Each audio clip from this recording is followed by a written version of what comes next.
Millions of grown men started crying over a boy band. Millions of young women started obsessing over men who are managed like corporate products.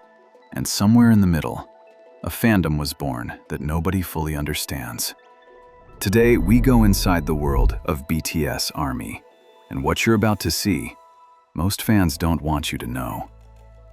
BTS is one of the biggest cultural phenomena in human history. 7 Korean men, a fandom called ARMY, over 50 million active members worldwide, more collective online power than most governments. But here's the thing nobody's asking.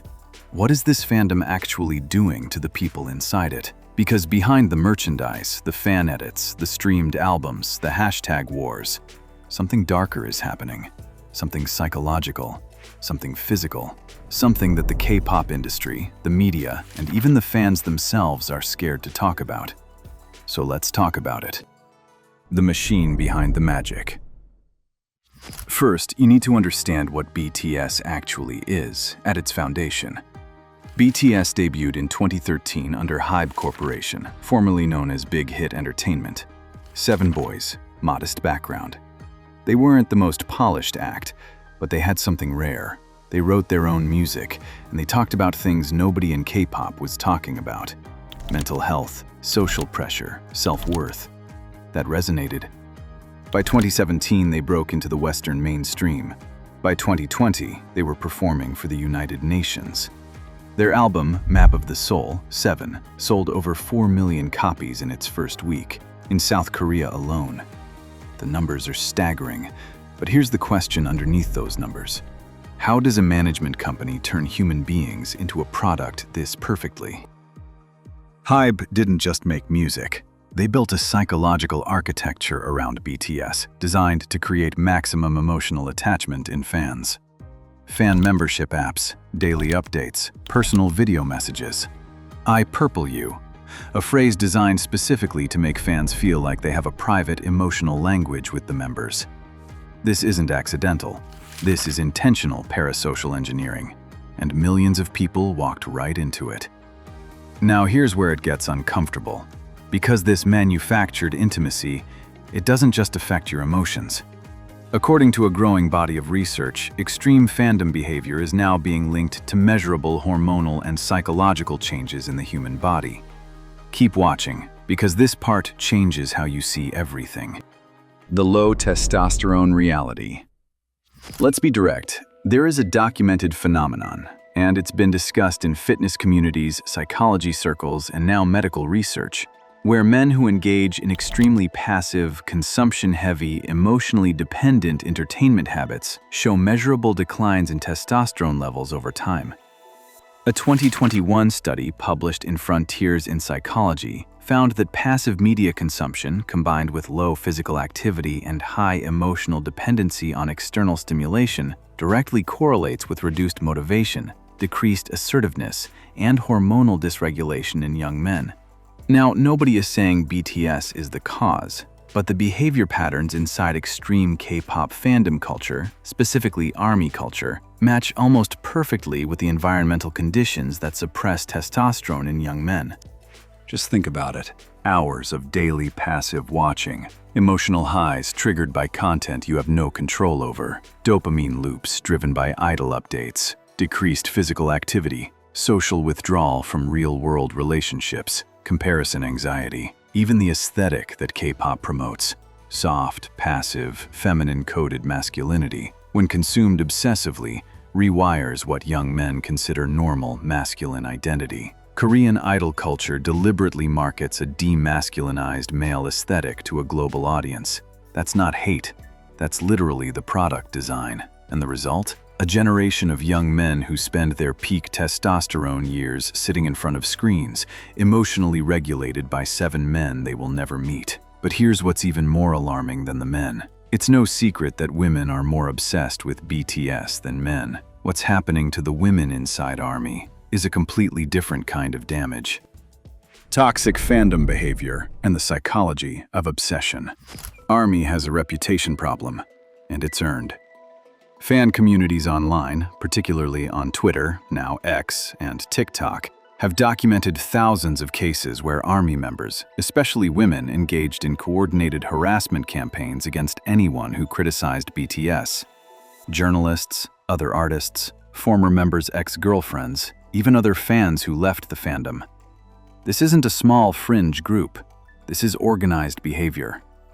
In 2020, when BTS member V was rumored to be in a relationship with Blackpink's Jennie, a portion of ARMY members sent death threats to Jennie's family. Real addresses, real threats. In 2022, when rapper Chanmina made comments that were interpreted as critical of BTS, she was bombarded with thousands of hate messages within hours. Psychologists call this parasocial relationship aggression, when fans perceive a real or imagined threat to their emotional bond with a celebrity. They respond as if defending an actual intimate relationship. The problem is, the relationship isn't real. The bond is manufactured, and the aggression, very real. Dr. Pamela Rutledge, media psychology researcher at Fielding Graduate University, has written extensively about how parasocial relationships become psychologically indistinguishable from real ones in extreme cases, creating a protective instinct that can turn violent. ARMY isn't unique in this, but because of its sheer size, estimated at 50 to 60 million active members, even a fraction of toxic behavior at scale becomes a global phenomenon. And now we need to talk about money. Because the financial exploitation happening inside ARMY culture, it's bigger and darker than most people realize. The financial exploitation. BTS ARMY is the most monetized fandom in history. In 2022, HYBE reported revenue of over 1.7 trillion Korean won, approximately $1.3 billion US. A massive portion of that comes directly from ARMY spending habits. But it's not just albums and merchandise. HYBE launched Weverse, a fan platform that charges for exclusive content. Fans pay monthly subscriptions. Then they buy digital fan letters, then photo cards. Limited edition versions of the same album, 5 different covers, each sold separately. Then fan meets, virtual concerts, pop-up shops, blind box merchandise. The list doesn't end. In 2023, an independent report from Korean consumer advocacy group analyzed BTS fan spending habits and found that the average hardcore ARMY member in South Korea spends the equivalent of $1,200 to $2,500 US per year on BTS-related purchases. In the United States and Southeast Asia, numbers were comparable. Young women, many of them students with part-time incomes, diverting thousands of dollars annually into a corporate fandom machine, driven by manufactured scarcity and emotional manipulation. And HYBE knows exactly what they're doing. The photo card system alone, random cards inserted into album packs, is psychologically identical to gambling mechanics. Variable reward, incomplete collection anxiety, the compulsion to buy one more pack. This isn't merely a fandom. This is a behavioral trap with a purple logo. The darker scandals.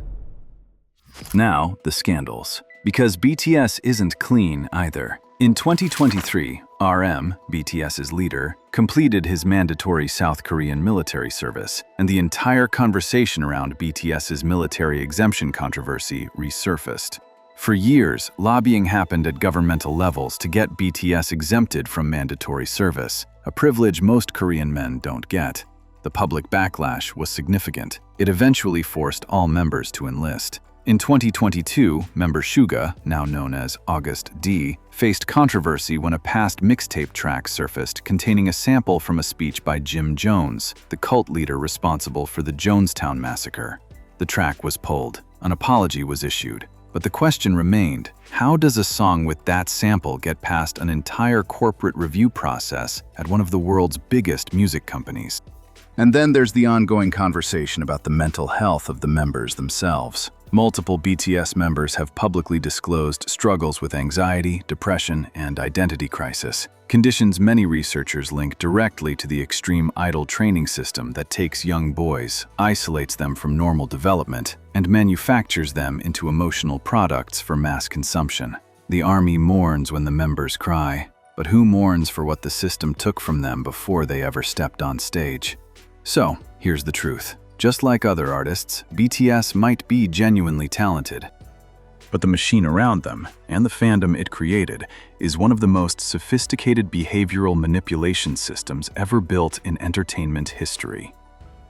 Young men losing their drive, their identity, their hormonal baseline, sitting inside a passive consumption loop designed by a billion-dollar corporation. Young women being financially drained and psychologically manipulated by manufactured scarcity and parasocial intimacy. And an industry that profits from every second of it. The question isn't whether you like BTS. The question is, are you consuming the fandom, or is the fandom consuming your sanity?